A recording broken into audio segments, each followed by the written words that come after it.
Welcome back, everybody, to the webinar live here from BINA. So today we're actually doing this also on Facebook Live. So if you are watching on Facebook Live and it's not such a good connection, you can go on www.bina.com.au/live and you can watch it on YouTube.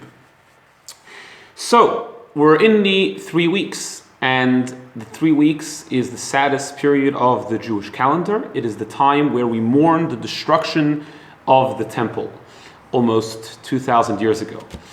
Now, besides for being sad in the 3 weeks, we also need to bring light and some sort of permitted joy into the 3 weeks.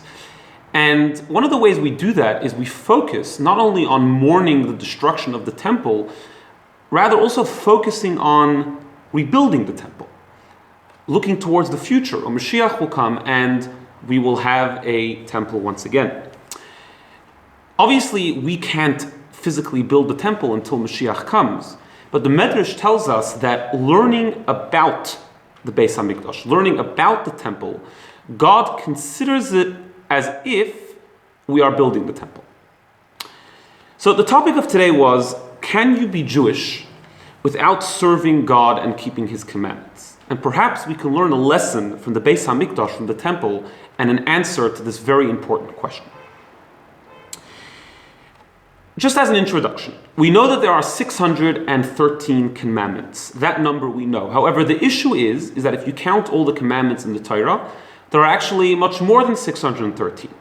And that is why we have various authorities like the Rambam and the Chinuch and the Bahag, who make a count of what exactly goes under the number 613 and what is not counted. Now, obviously, even what is not counted, we need to keep. It just means that it's part of another mitzvah. So there are only 613.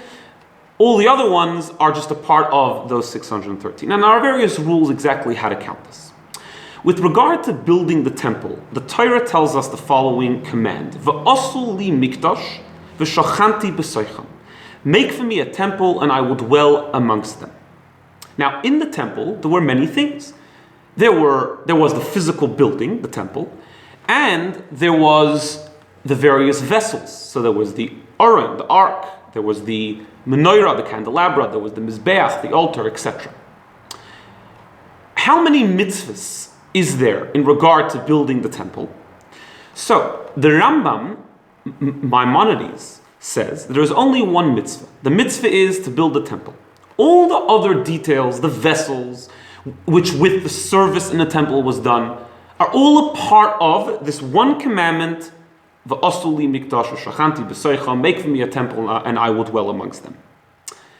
Nachmanides, the Ramban, holds, no, there is a temple and there are vessels in the temple, and these are two separate things, and that is why he actually counts the making of the ark, the making of the Aron, as a separate commandment. There's one commandment to build the temple, and there's another commandment to make an ark where the luchos, where the tablets were kept. And these are two separate things.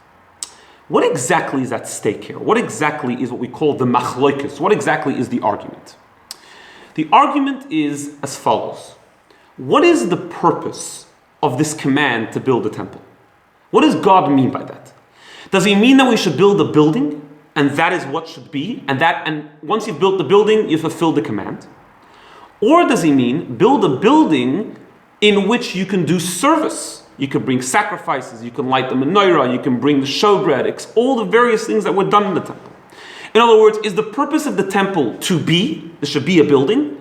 Or is the purpose of the temple what we do in that building? The service, the avodah, which we perform, or the kohanim, the priests perform in the temple. What's the difference? If I say that the purpose is the actual temple, and that's it, then there's one mitzvah to make a temple, and once I've made a temple, I've done the mitzvah. The vessels are something else. The vessels is in addition to that. You have an ark, you have a menorah, you have a shulchan. That's all in addition to the temple, which is the building. That's the opinion of Nachmanides, the Ramban. The Rambam holds no. There's no purpose in a building. What's the purpose of making a building? The purpose is what we do in that building, the avodah, the service, the sacrifices which we do, and therefore he says all the vessels of the temple are all a part of the commandment of the temple. It's all one big thing. Build a temple includes the service which you do in the temple. Now, obviously, this is an argument, but like in every argument in Torah, in a way, both are right. It just depends what you're talking about. And especially if we explain it more in spiritual terms, what it means in our own divine service, because of course we know that we ourselves are like a mini temple. And therefore, this argument or this discussion could also apply to our temple. In other words, our soul, our service to God. And both of these are correct. It just depends what you're talking about. So in our soul, in our makeup, in our being, we have two levels. We have the outer part of ourselves and we have the inner parts of ourselves, the essence of ourselves. The outer parts, the external parts of ourselves include our intellect, our emotions, our thoughts, our speech, our actions, what we do, our behavior, our personality, our character. But that's not us. Then there's our very definition, our essence, the essence of what it means to be a Jew, this that we have a soul, which is a spark of God within us. What's the difference between the two parts of the soul, the external part and the inner part? The difference is that the external part of our soul, our intellect and our emotions, our character, our behavior, we need to create a connection between that part and God. We don't wake up in the morning thinking godliness. We don't wake up in the morning doing automatically what God wants. We need to work on it.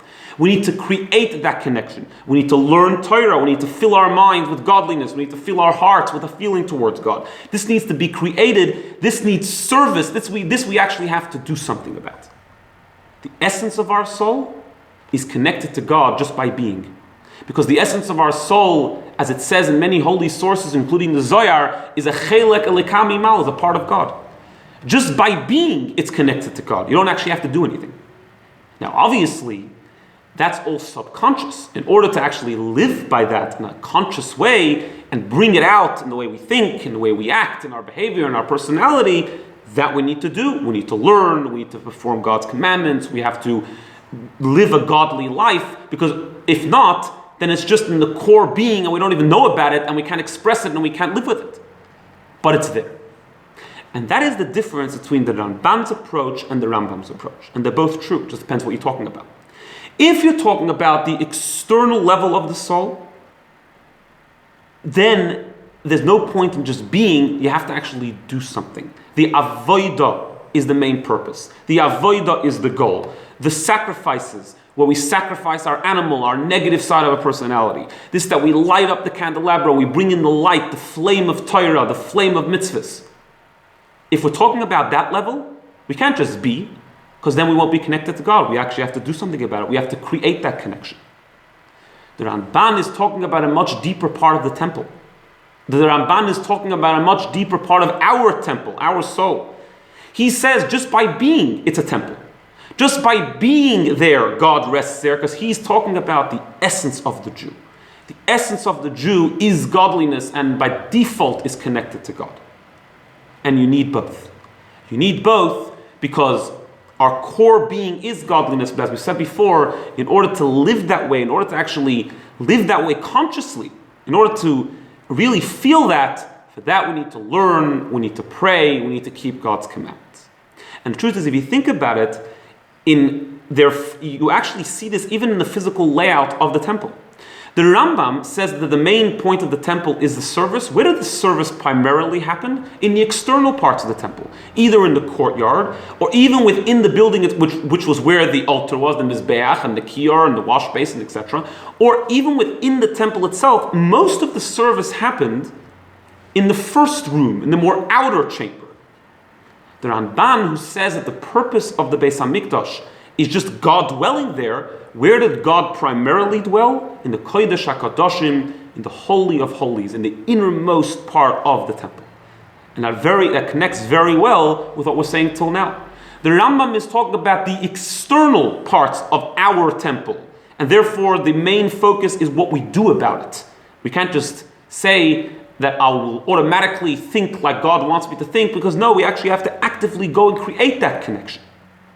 However, the Ramban is talking about the innermost parts of the Kodesh HaKadoshim, the Holy of Holies of a Jew, the essence of our soul, which by default automatically is connected to God.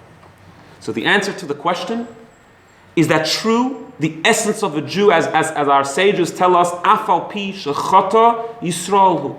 Even one who has sinned is still a Jew. A Jew will always be a Jew. Because we are all in our innermost beings, in the core of our being, in the Kodesh HaKadoshim, in the Holy of Holies, God will always rest.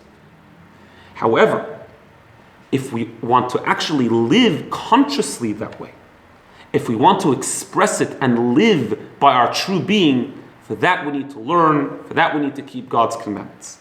So of course, one is always Jewish. If you're a Jew, you're a Jew.